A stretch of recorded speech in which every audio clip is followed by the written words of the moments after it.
Hi friends, in this video you get to know what causes watermelon plants to wilt and how it can be remedied. Watermelons are a summer favorite of many people. Growing watermelon can be fun until you begin to see your watermelon plants start to wilt right before your eyes. Before a solution can be proposed, you first need to know why watermelon plants wilt. There are two main causes for watermelons wilting. The first is drought or lack of water.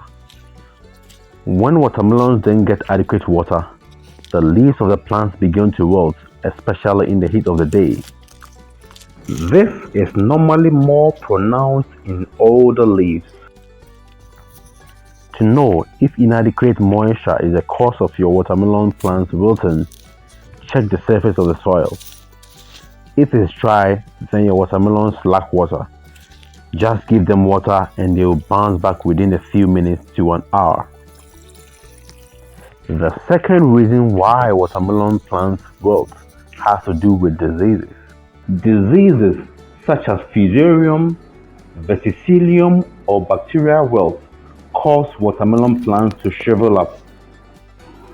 When watermelon plants are attacked by any of these diseases, the leaves wilt, especially during the day.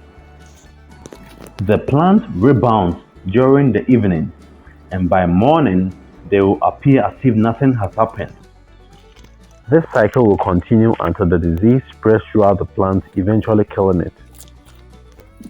Fusarium and Verticillium wilt are caused by fungal pathogens, whereas bacterial wilt is caused by bacteria. All of these diseases exhibit similar symptoms, so it may be difficult to tell them apart without additional tests. Fusarium and Verticillium wilt show unilateral wilting early on and dark brown staining of vascular tissues. For bacterial wilt, cutting about 2 to 3 inches of the stem and suspending it in water will reveal a milky white bacteria oozing out of the stem. Another way to know if your plant is suffering from any of these diseases is to check the surface of the soil. If it's moist or damp and the plant still shows signs of wilting, then they are most likely suffering from a disease. Treatments are often not effective, and an integrated management strategy including prevention, sanitation, and maintenance should be adopted. The first thing people do when they see their plant wilt is to water it. However, it's best to know if your soil is really dry before you water it. Excessive watering of diseased plants causes the disease to spread and become more severe faster. In one experiment, I watered one set of Fusarium wilt infected plants at the first sign of wilting, and the other two watered only when the soil was a bit dry. Within a few days, the watered plants began to show severe symptoms, whereas the other set showed delayed progression of the disease. When your watermelon plant is infected by any of these diseases, water it only when the soil surface is dry. Although the plant will eventually die, this approach may help you to get a mature watermelon fruit depending on the growth stage of the plant at the time of infection. Other management strategies, including pruning and burning any branches that first become infected, is usually helpful. Also, use resistant varieties or graft onto resistant rootstock.